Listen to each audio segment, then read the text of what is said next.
जो अधिकारी हैं, जो एडमिनिस्ट्रेशन है, चुनाव आयोग है, जो जुडिशरी है, ये सब किसी सरकार के अधीन नहीं होने चाहिए। सरकार आनी जानी है। नमस्कार, मैं संजना चौरसिया, आप देख रहे हैं इंडिया तक। तो आज हमारे साथ जुड़ चुके हैं आकिब चौधरी, ढक्का से जिला पंचायत। तो सर, बहुत बहुत स्वागत करती हूं मैं आपका। शुक्रिया। तो सर, सबसे पहले तो मैं जानना चाहूँगी आपसे समाजवादी पार्टी की रणनीति। देखिए, समाजवादी की रणनीति हमेशा से क्लियर रही है, कोई दबी छुपी नहीं है। नाम के साथ ही उसकी रणनीति स्टार्ट हो जाती है। अच्छा। समाजवादी है, समाजवाद है। समाज के हर तबके को, हर परेशानी को, हर आदमी को एक साथ जोड़ के उसके न्याय के लिए लड़ना, यही समाजवाद है। जैसा कि देखा गया है कि आप 2 बार चुनाव लड़े समाजवादी पार्टी के साथ और 1 बार आप लड़े निर्दलीय, ऐसा क्यों? देखिए, ये शायद आपको किसी ने गलत इन्फॉर्मेशन दी है। अच्छा। मैं सबसे पहला जो चुनाव लड़ा वो समाजवादी के टिकट पे लड़ा। अच्छा। जो वार्ड 18 का चुनाव हुआ था, वार्ड 26 के चुनाव को जो मैं लड़ा, अच्छा, वो भी मैं समाजवादी से ही लड़ा। हालांकि मेरे सामने लड़ने वाले भी समाजवादी के ही थे। अच्छा। ये हमारी पार्टी का एक लोकतंत्र है कि वो किसी चुनाव में अगर उनका कार्यकर्ता लड़ना चाहता है और आपसी सहमति नहीं होती है तो फिर उन्हें जनता के ऊपर छोड़ दिया जाता है। रहते पार्टी के ही हैं, लेकिन जनता जो फैसला लेती है, जिसे चुन के भेजती है, वही उनका सदस्य बन जाता है। तो मतलब पर्टिकुलर ये है कि जो समाजवादी की नीतियां हैं वो बहुत अच्छी हैं। समाजवादी की नीतियां तो देखिए, हर चीज़ जो हर आदमी कहता है, आज 5 साल में जो त्रस्त हुआ है जी जी, वो समाजवादी के टाइम को। अच्छा। हमारे माननीय मुख्यमंत्री जो रहे हैं, हमारे राष्ट्रीय अध्यक्ष हैं अखिलेश यादव जी की नीतियों के ऊपर अच्छा। आज उसे याद कर रहा है। उस चीज़ को आप देख रहे हैं कि जितने प्रोग्राम्स हो रहे हैं माननीय अखिलेश जी के, वहाँ पे आप भीड़ देखिए।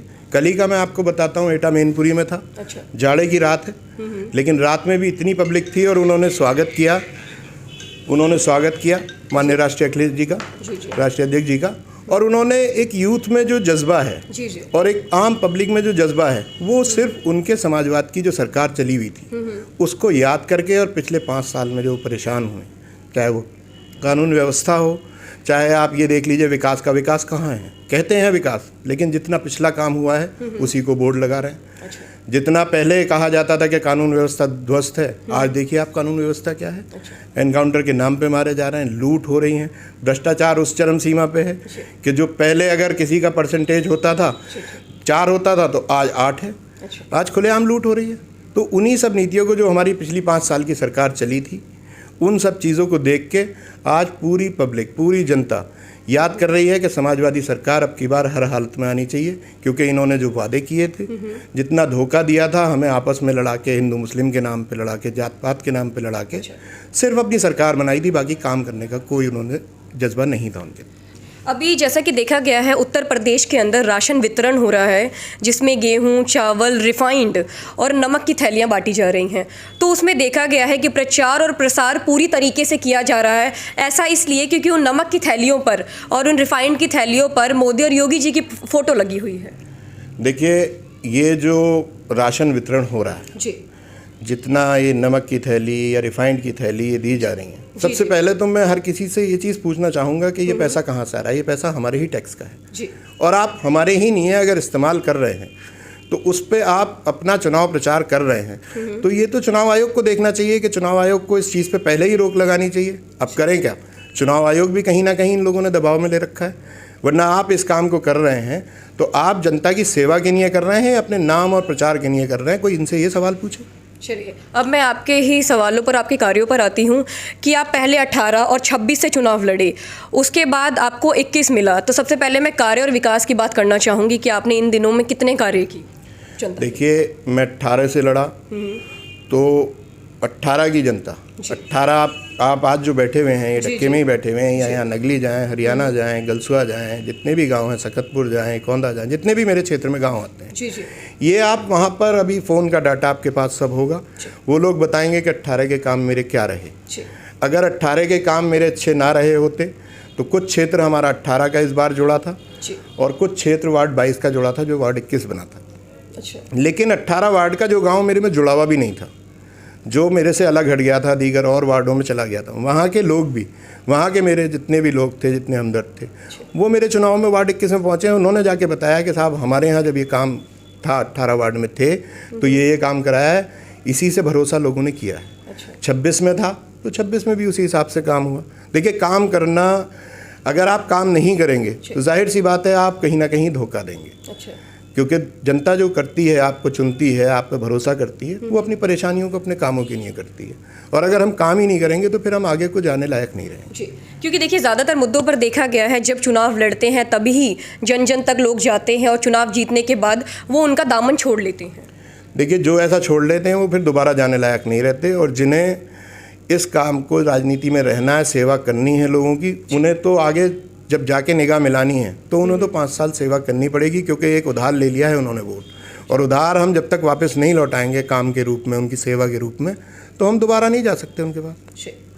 तो अभी जिस तरीके से जब भारतीय जनता पार्टी आई थी 2017 में उत्तर प्रदेश के अंदर, तब उन्होंने ये रणनीति लेकर के आए थे, गुंडा राज खत्म करेंगे, महंगाई खत्म करेंगे, उजाला योजना निकाला उन्होंने, सिलेंडर, ठीक है, लोगों को वितरण करवा रहे हैं। लेकिन अब हमने जो आम जनता का सर्वे किया उसमें ये बताया जा रहा है कि जो हिंदू और ब्राह्मण है वो भारतीय जनता पार्टी से रुष्ट हैं।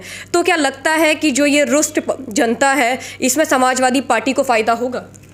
देखिए, इसमें ना हिंदू, ना ब्राह्मण, ना मुस्लिम, ना दलित, इनकी किसी की बात, ये बीजेपी का काम है इस काम को करना। अच्छा। आज की डेट में उत्तर प्रदेश की पूरी जनता त्रस्त है। आप महंगाई देखिए, इन्होंने महंगाई नीचे करने के लिए कहा था। आप पेट्रोल डीजल देखिए, आप खाने का सारा सामान देखिए, हर चीज़ पर टैक्सेशन तो बढ़ ही रहा है, उसके साथ साथ महंगाई बढ़ रही है। रही दूसरी बात कानून व्यवस्था की बात, तो कानून व्यवस्था आप खुद ही बता रही हैं कि अभी एक थाने में जो हुआ था वो कानून व्यवस्था के अंदर तो नहीं हो सकता। भाई, जब पार्टी विशेष को देख के अगर कार्रवाई हो तो वो कानून व्यवस्था सही नहीं रहती। रही दूसरी बात, जितने इनके मुद्दे थे ये अपने मुद्दों में खुद ही फंसे हैं, और आज पब्लिक इस चीज़ के लिए बैठी है कि जो हम गुमराह हुए थे, एक बार इनके वादों पे हो गए थे, चाहे वो हमें बंटवारे की राजनीति करके हो गए हों या कुछ भी हो गए हों, अब की बार इन्हें अच्छी तरीके से 2022 में जवाब दे देगी कि अगर लाना जानती है जनता तो हटाना भी उसी तरीके से जानती है। अगर कोई उनके साथ छल करता है, कोई फरेब करता है, तो उसको जवाब भी देना जनता ही जानती है। अभी योगी आदित्यनाथ जी ने बताया कि 350 सीटों का दावा लेकर के चल रहे हैं, तो क्या लगता है कि जिस तरीके से अब ये हालात हैं उनमें इन वादों पर उतर पाएंगे वो? उन्हें 350 सीटों का दावा तो जब करना चाहिए, क्योंकि सीटें देने का काम जनता का है। दावा जनता कर सकती है, कोई नेता नहीं कर सकता।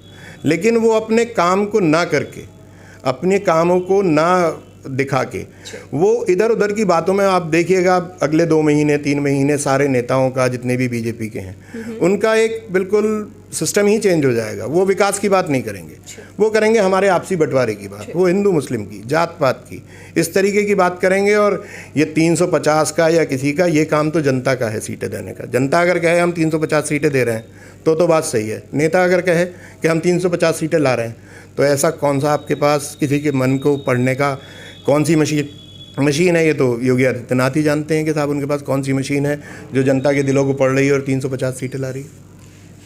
ठीक है, तो अभी जिस तरीके से उत्तर प्रदेश के लिए एक बहुत बड़ा तोहफा था कि योगी आदित्यनाथ उत्तर प्रदेश के अंदर जो जेवर एयरपोर्ट का अभी निर्माण होने की बात चल रही है 2024 के बीच, तो आपको नहीं लगता कि ये बहुत बड़ी सौगात है उत्तर प्रदेश के लिए?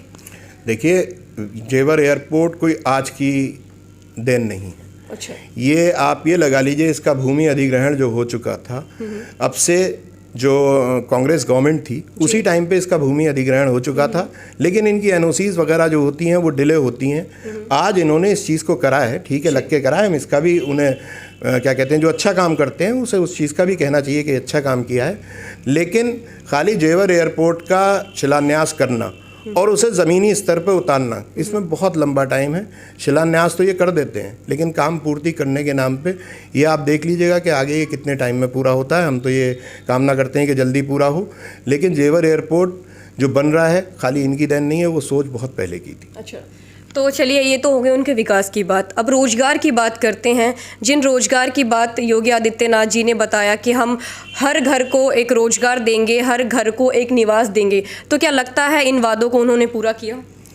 देखिए, रोजगार की बात तो अब वो करना ही भूल चुके हैं। अच्छा। उन्होंने पहले करी थी, लेकिन अब रोजगार के नाम पे अगर उनसे सवाल पूछा जाता है जी। तो वो सवाल को इधर उधर कर देते हैं। तो ये तो सवाल को घुमाने का मतलब ये है कि वो नहीं कर पाए इस काम को।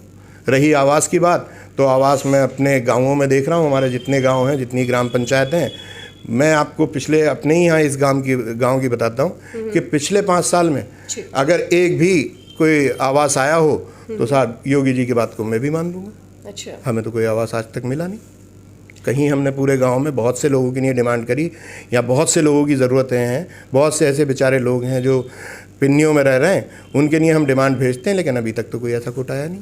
ठीक है, तो अगर चलिए समाजवादी पार्टी आती है उत्तर प्रदेश के अंदर, तो क्या क्या कार्य हो सकते हैं जो योगी आदित्यनाथ जी के राज में नहीं है?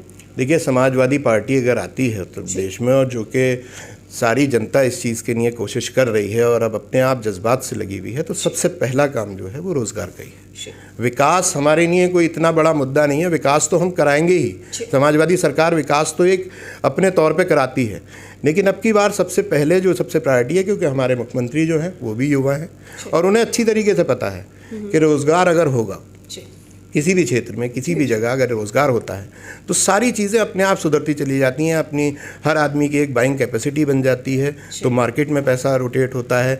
हर घर में खुशहाली आती है, जब उसके घर में इनकम होगी तो हर घर में खुशहाली आएगी। वो अपना स्वास्थ्य सेवाएं भी ले लेगा, शिक्षा भी हो जाएगी उसकी, सारी चीज़ रोज़गार से है। मेरे पास अगर पैसा होगा तो मैं हर चीज़ के बारे में सोचूंगा, और पैसा नहीं होगा तो किसी भी चीज़ के मुझे खाने के भी लाले हो जाएंगे। इसलिए सबसे अहम मुद्दा रोज़गार का है। अभी जो आपने शिक्षा और स्वास्थ्य की बात की, बड़े पैमाने पर देखा गया है कि उत्तर प्रदेश के अंदर बहुत ही ध्वस्त है, तो इस पर क्या करेगी समाजवादी पार्टी? देखिए, समाजवादी पार्टी जब पहले आई थी तब भी उसने शिक्षा पे सबसे ज़्यादा जोर दिया था। सबसे ज़्यादा कॉलेजेस जो खोले गए थे वो समाजवादी पार्टी के टाइम में ही खोले गए थे। रहे अस्पतालों की बात, आज भी सैकड़ों ऐसे अस्पताल हैं जो बन के तैयार हैं, लेकिन सिर्फ समाजवादी पार्टी ने, माननीय मुख्यमंत्री अखिलेश जी ने बनाए थे। इस वजह से उनके साथ भेदभाव हो रहा है और उन्हें स्टार्ट नहीं करा जा रहा, उनमें बेड नहीं पहुंचाया जा रहा है, डॉक्टर नहीं पहुंचाए जा रहे। जो कॉलेजेस बने हुए हैं, आप हमारे ही क्षेत्र में देख लीजिए, हमारे ही क्षेत्र में 5-6 ऐसे कॉलेजेस हैं जिनमें ना तो टीचर्स आ पाए हैं, और अस्पताल हैं जिनमें ना डॉक्टर आ पाए हैं, और सिर्फ इस भेदभाव से कि ये समाजवादी सरकार के कारण है। तो क्या लगता है कि जिस तरीके की सरकार अभी है बनी हुई, अगर वैसी ही सरकार आगे रही तो क्या होगा फिर उत्तर प्रदेश का? देखिए, अगर ऐसी सरकार, हालांकि कहीं से कहीं तक कोई उम्मीद नहीं है, लेकिन आमतौर पे बात लोगों से होती है और हम भी देखते हैं। लोग ये कहते हैं कि अगर गलती से ये सरकार दोबारा रिपीट हो जाती है तो बोले अब तक तो एक कहते हैं कि हाथ में कटोरा है, बोले आने वाले टाइम में हमें कटोरा लेके घूमना पड़ेगा। मतलब वो भी छिन जाएगा? वो भी छिन जाएगा। चलिए, तो बहुत बहुत शुक्रिया आपका कि आपने हमारे सवालों का जवाब दिया। तो जैसा कि हमने अभी बातचीत की इनसे चुनाव को लेकर के, आने वाली रणनीति को लेकर के, ऐसे ही मुद्दों के लिए जुड़े रहे हमारे साथ। नमस्कार।